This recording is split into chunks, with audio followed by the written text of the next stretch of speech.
Welcome to the ISF podcast from the Information Security Forum.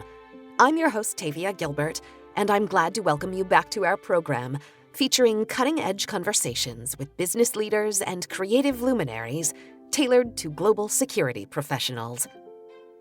In this episode, ISF CEO Steve Durbin and I discuss our theme this season, the security workforce of the future.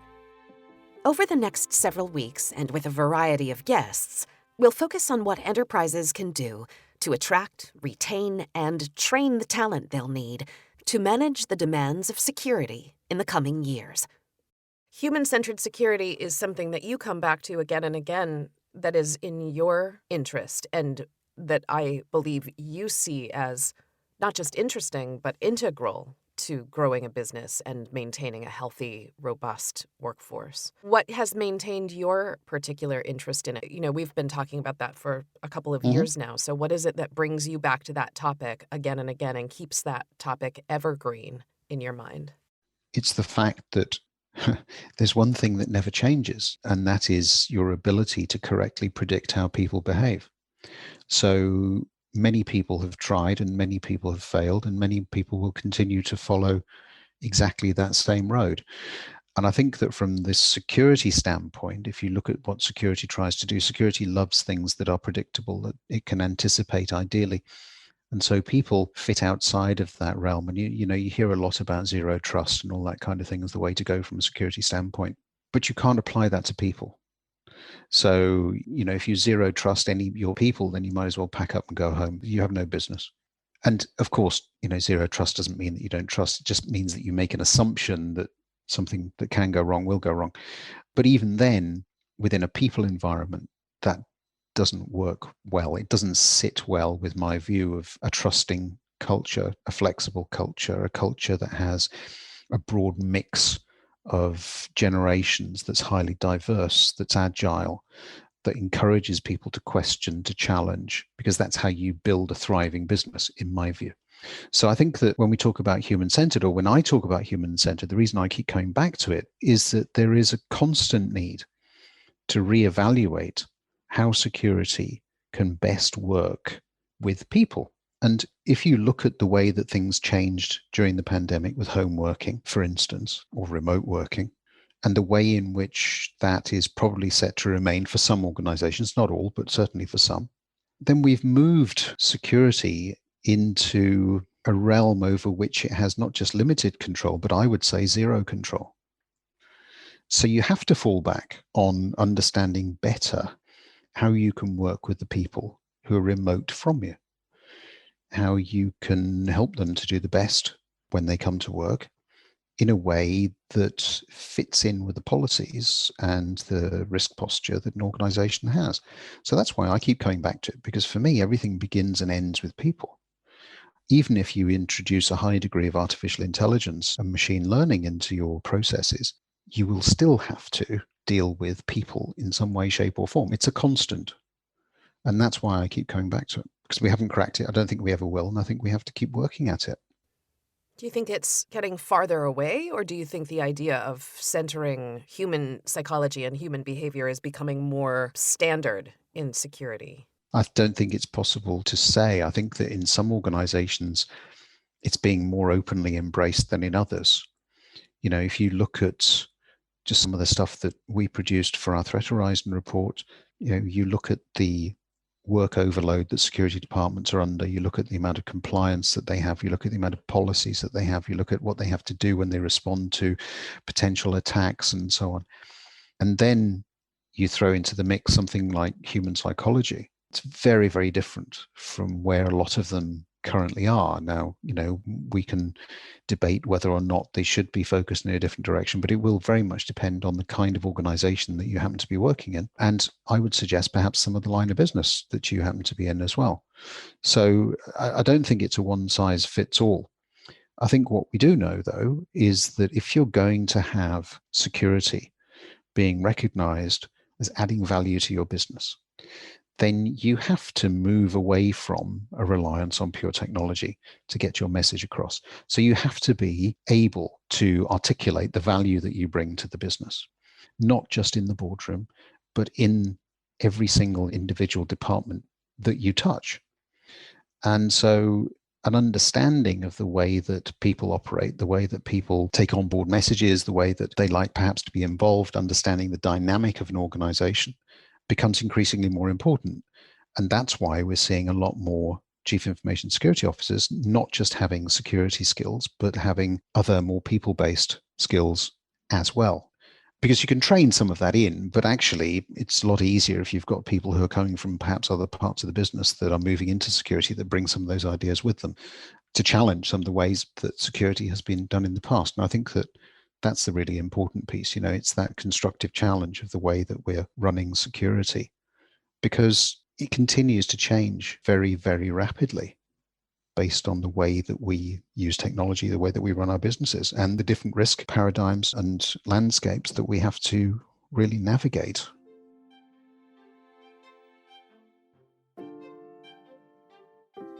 So we're bringing a season 4, conversations all about the workforce of the future.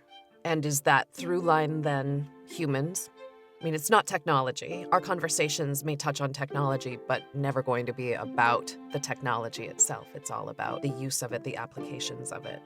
I think it's about people, yes. I think it's about the different things that we have to do to enable people to give of their best, to reduce the potential for a security breach, security mistakes, if you like. And that goes everywhere from, training. And so when we talk to Thomas Earl, for instance, there's a really interesting perspective he brings to what he terms vendor neutral training. We talk about disruption, we talk about digital transformation, these sorts of terms are bandied around a lot, but you can't get away from the fact that in that kind of constantly changing environment, you need to keep abreast of what's going on. So training takes on a whole new importance, if you like. And over the last 12 months, that has been difficult to achieve because people haven't been able to do it in person. And so it's something else that's been added to the screen workload. And so I think that having some form of regular training that people can fall back on that reinforces some of those security messages is really important. And we have to continually look at ways in which we can provide that in bite-sized chunks that people can very easily consume, that's acceptable to them.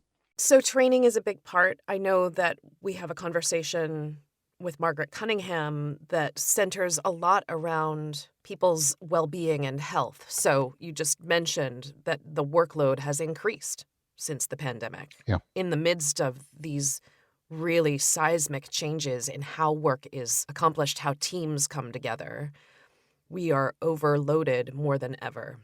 Talk a little bit about that from your perspective. You're the leader of an organization and you're dealing with your talent pool's needs, not only for training, but for support that I imagine is new ways of supporting your team, new ways of cultivating health and well-being in your talent pool. Yeah, that's true. I mean, we have a globally dispersed team and we have a globally dispersed membership, and one of the things we always said that we would do throughout the pandemic is to do our best to continue to deliver in line with what we'd promised to members. That's the sort of the front part of it, the market facing piece. In order to do that, though, you've got to look after the people within the organization as well. And I don't know that we've got it right every time. I think what we've done is we've tried a number of different things. I think that's one of the pieces that has been different. Margaret talks about leading a home working team and some of the communication skills requirements and that kind of thing. I think for me, it's been about how do you remain in touch with people?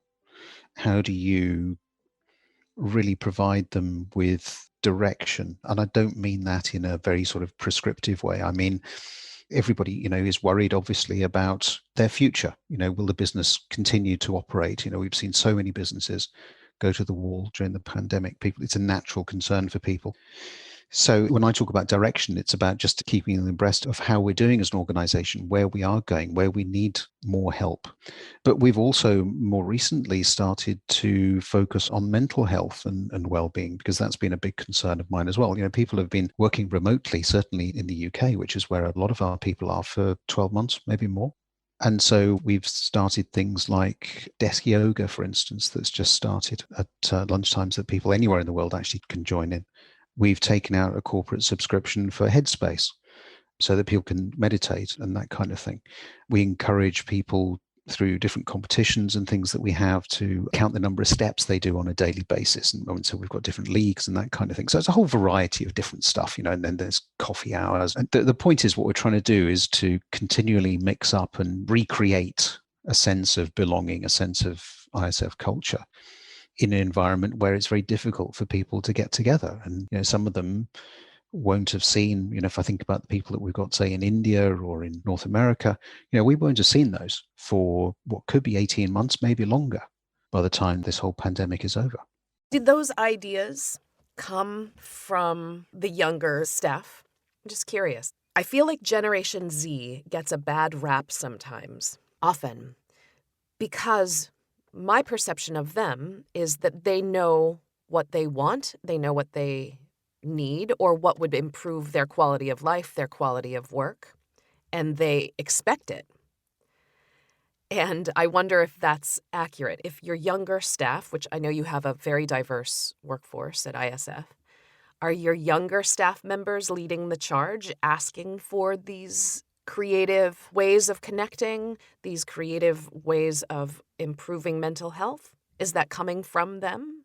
Whether the idea came from somebody who happened to be a Generation Z or Y or whatever, I don't know. What I do know is that it's been a much more of a collective response. And I think that is very valuable, because if you can create a collective response and a collective way of going about doing things, you don't tend to leave people behind. And it's very, very easy in a remote environment to leave people behind because you don't see them. And they may participate in some of the company, calls, but maybe the camera isn't off. Maybe they don't have the time to, or maybe they're just afraid to put forward some of the ideas that they might have. So the role of the team itself takes on an added importance. And I think I've certainly seen that. But this sort of, juxtapositioning of different age groups, different ideas, for me is hugely healthy. I would love to continue to be able to have an environment where that happens. And one of the sessions we've got coming up that people can listen to is that sort of, maybe not as strong as that from a juxtapositioning standpoint, but certainly different views from Generation Z. Obviously, we've got Mahak Vora, who is part of that generation, who talks about how she has gone about, starting businesses and some of the expectations, to your point, around privacy and so on. And then we have Rich Guida, who's an exceptionally gifted and experienced former CISO. He was the VP at Johnson & Johnson, and yet hugely innovative as well.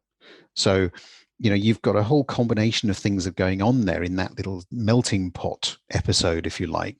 And I'd like to think that the ISF, we take ideas from both ends of the generational scale, if I could put it that way, mix them all up and then come up with the sorts of things that I was just talking about.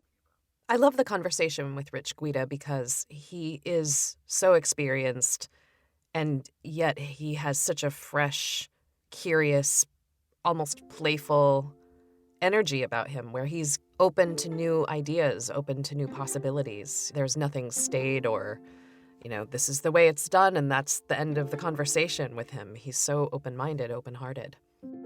Yeah, I think that's right. And I think that is the way that security has to be in the future. And he was doing it way back when he was at J&J.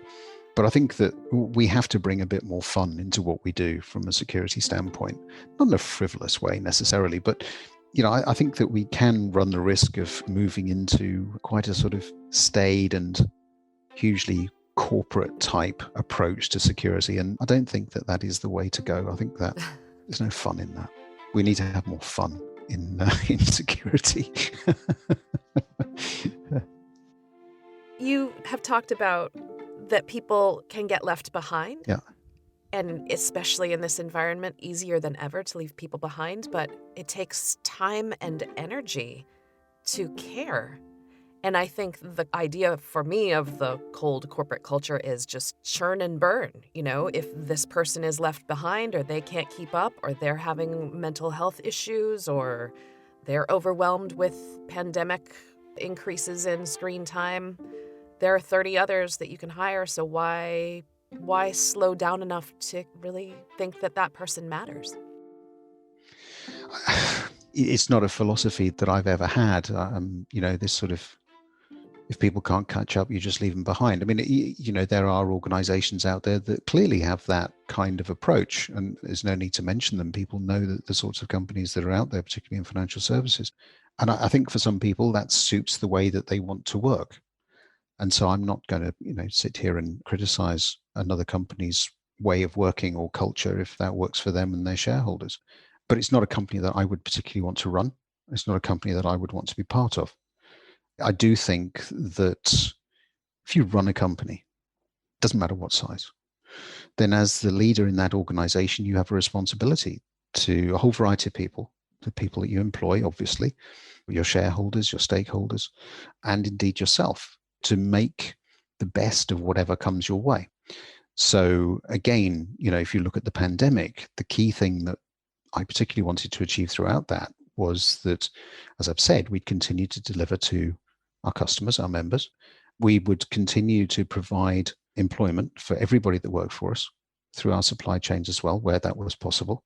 And the goal that we had last year was to make sure that we finished the year with the same people that we started it with, unless they wanted to go somewhere else, and that's absolutely fine as well. So I had no intention of ever furloughing or anything like that. And that's my job. That's my responsibility. It isn't anybody else's. And then you move beyond that and you see the way that things are going to be coming out the other side. And then you begin to look at how you can continue to grow, invest in people, develop them, and so on. And those are, the really important elements of any, I think, leadership role. And of course, you have to make sure that you're delivering the revenues and so on that allows for that. But we come back again to the fact that the vast majority of organizations today continue to be people businesses. Whether or not they recognize it as such is a different thing. But they will survive or otherwise based on their ability to harness the skills, the mental horsepower, if you like, of their employees to deliver. And so you then have to create the environment that allows for that, irrespective of what is going on outside, because you can't influence what happens outside. You can influence what happens within your organization. And you can do that every single minute of every single day. And that, I think, has been the role of leadership, or should have been the role of leadership throughout the pandemic. And it has changed, obviously, the way in which people work. It has changed the way in which they interact. But again, I think you always have to look for the positives you can take from that. What have we learned? How can we do things better rather than anything else? So I think it's also, and the episode we did with Matthew Doan highlights this, it's also really shone a bit of a light on the fact that we need to continually grow skills. We need to continually provide opportunity for our people to adapt and support them in that adaptation, to give of their best. And Matthew talks a lot about purpose and what the workforce of the future might look like and so on. And I think that we're building towards that. But again, if you assume that you're going to get that right every single time, then you're going to be very disappointed. I never assume that we're going to get it right. I always assume that we're going to make our best of it, give it our best shot. But the key to it for me is about adaptability and about agility and about being really flexible, because we're going to need to be to adapt to post-pandemic remains of a recession and, the tremendous opportunities that will undoubtedly arise on the other side of all of those. If we could all go back to work tomorrow, get back into the office together, would you continue the initiatives like yoga and meditation? Or are those pandemic response triage efforts that you can let go of later? No, we'll continue to try different things, irrespective of whether we're in the office or on the bus, or the train or the car or wherever it happens to be. I think that for me, there will not be ever a return to what there was before. So the way in which people work will be different. So I think that we will see more flexibility in that.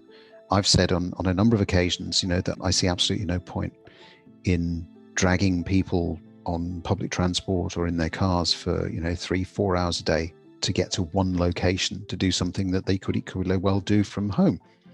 That being said, I do see a need for in-person collaboration to take place. But to your point about mental health, that isn't suddenly all going to go away when the pandemic's over. We're going to have to pick up the pieces from what's been a pretty horrible period for a lot of people.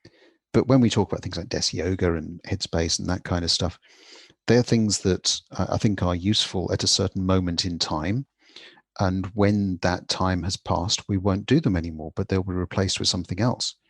But it's not time bound by a return to the office. It's time bound by when they have served their usefulness. And so if everybody decides that that's actually improving the quality of work, then we'll carry on with it.